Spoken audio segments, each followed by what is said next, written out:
Hello guys, welcome back to another ranked video. Today I am going to be ranking all of the live action Batman movies from 1966 right up until 2022.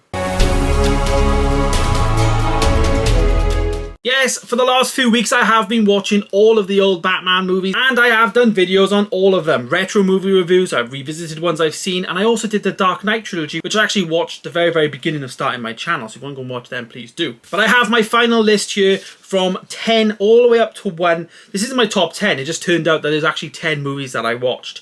Okay, so starting at number 10, this is Batman and Robin. This is the worst film I've probably ever seen in a long time, to be honest with you. I really didn't like it at all. So boring. Batman just was George Clooney and didn't do a good job. Robin was just Robin. Chris O'Donnell was awful. And then Arnold Schwarzenegger being Mr. Freeze, didn't like that at all. Uma Thurman as well was Poison Ivy, and I just thought she was over-sexualized and just there to kiss boy. I just didn't like her performance. I just didn't like it at all. It was a bad script. I feel really sorry for the actors mainly because the script was terrible. And it was just a terrible Batman film. Really didn't like it. 1 out of 10. Just slightly better, I actually gave Batman Forever a 3 out of 10, so at number 9. Batman Forever is okay. Val Kilmer's a little bit better than George Clooney, but it's still not a great film. I found this one to be probably the most boring Batman film. The one that I was like on my phone a lot of when I was watching it.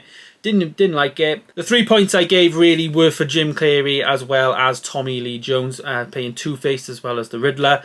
Really liked their performances. The costumes were a lot better in this movie, I thought, than in Batman and Robin. But the film was just was pretty lackluster. Val Kilmer was okay. Wasn't like, you know, Michael Keaton level or Christian Bale level, but you know, he was okay, and 3 out of 10. Now we're in the top 8, and we're going to jump from 3 out of 10 all the way up to 7 out of 10, and this may surprise a few people, but in number 8 I'm going to give it to Batman 1989. This is the first movie in the 80s starring Michael Keaton, and the bad guy in this movie is played by Jack Nicholson, who plays the Joker. I think he played a fantastic Joker, one of my favourites, but I also think every single Joker that you see is very different, which I'm all for anyways. But Michael Keaton I thought was really good. I criticised this movie because I just didn't think we saw enough of Bruce Wayne. We didn't really see his Bruce Wayne side come out enough. It was focused on him being Batman, of course, but you know, we didn't really get to see that Bruce Wayne, that, you know, sleazy, you know, businessman, all that type of thing. Don't think we got to see that enough. So I gave that a 7 out of 10. The next movie in 7th, I'm actually going to put in here Batman 1966. I also gave that a 7 out of 10. This is, I've said that most Batman films I feel need to be dark. This isn't dark. This is probably the like most campus Batman movie out there. But I had a massive smile on my face watching this movie. It is the oldest movie on the list and also like the oldest movie I've ever seen. But I loved it. We got to see a lot of the bad guys, Catwoman, Penguin, Riddler and Joker all in one movie. Batman is played by Adam West and Burt Ward plays Robin, and I had a great time with it. 7 out of 10, but it's I think it's better than Michael Keaton's Batman. I really enjoyed it. It's really surprised me, so yeah. Coming in at number 6 is a 8 out of 10, but it is a low 8 out of 10, and I'm going to give this to Batman vs Superman. Ben Affleck's Batman is okay. This kind of is a bit like, should it even be in the video, but it's got Batman in the title, so it's in my Batman ranked video. 8 out of 10, Ben Affleck's Batman I think is really good. I love the warehouse scene in this movie, obviously the fight that they have. We get performances from Henry Cavill starring as Superman, as well as Gal Gadot coming in as Wonder Woman, so there's also a little bit more going on. But this is like very much setting up Justice League, and it's part of the DCEU, directed by Zack Snyder, and I really like this film. I think it's very well done. I think some of the things I let it down is maybe some of the writing can be a little bit off, and it's got a 3-hour runtime for the Ultimate Edition, which, you know, some people don't think is needed, but yeah. But yeah, that's number 6, Batman vs Superman. Coming in at number 5, and this is Batman Begins. Again, another 8 out of 10, but I think it's a little bit better than Batman vs Superman. I really enjoyed this film. This is a long time ago since I watched this now, so I am probably due a rewatch of these. I did review these the first time I actually watched these on the channel last summer, and I really like the Christopher Nolan trilogy. This is the first in that one.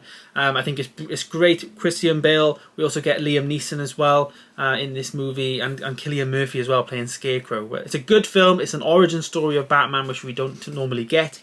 but I'm all for it. Really, really good film. That's in at number 5. At number 4 is Batman Returns. This is an 8 out of 10, but it's very, very good. I love it. Michelle Pfeiffer plays Catwoman. We also get the return of Michael Keaton, who plays Batman and Bruce Wayne. Really, really good film, but the star of the show for me was the Penguin, played by Danny DeVito. Loved him in this film. The villains were great. The Batman was great.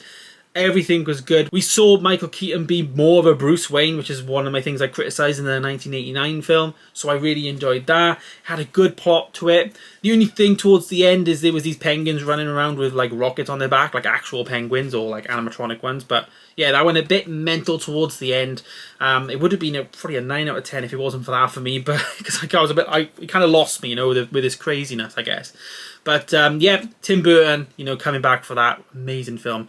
Really enjoyed it. I cannot wait to watch that one again, to be honest with you. So yeah, Batman Returns is in at number 4. At number 3 now, we will have The Dark Knight Rises. This stars Christian Bale as Batman, and we also get Tom Hardy playing Bane. Very, very good film. Top tier. It's got amazing stunts. We've got fantastic performances from Gary Oldman as Commissioner Gordon.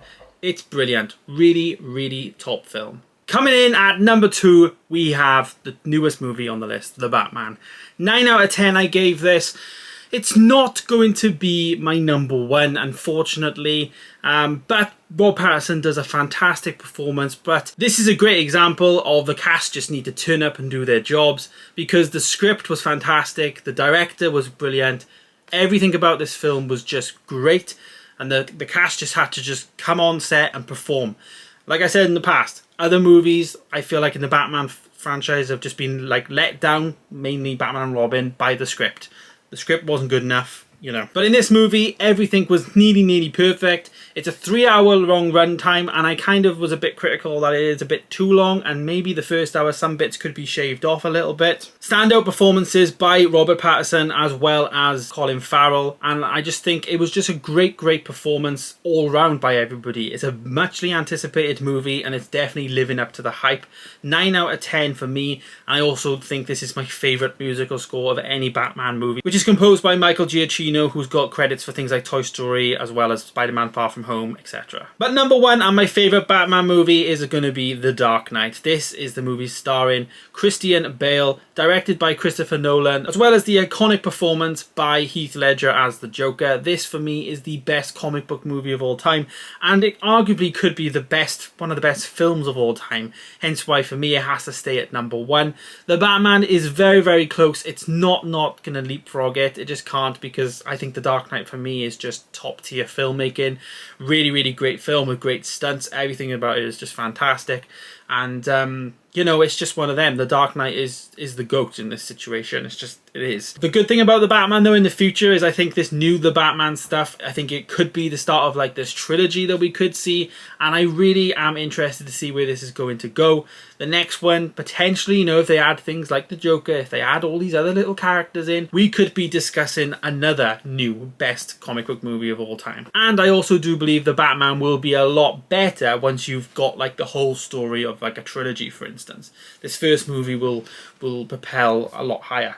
It's just onwards and upwards, I guess, for Batman, really, right now. It's the hype is real, everyone's loving it, and I'm all for it, because to me, the Batman, DC, I think for me, the Batman is the best comic book character ever made. And that's just showing the fact that I've done a ranking video from 1966 to 2022, then there's Batman movies for like every generation in there. I think it's just amazing. So yeah. So there it is. There is my Batman ranked video. Let me know your thoughts on my list down below. Have you got a similar list? Is there some things that have really surprised you? Is there other things there that you've never seen that you should now? Let me know your thoughts down below. I'm really intrigued to see your answers. And of course, if you want to see my in-depth review of each of the movies, then please go to check out any of the videos. They're all on the channel, and I hope you have a great time with them. Thank you guys so much for watching though. Stay tuned for more videos coming soon. And of course, I'll see you in the next one. Goodbye.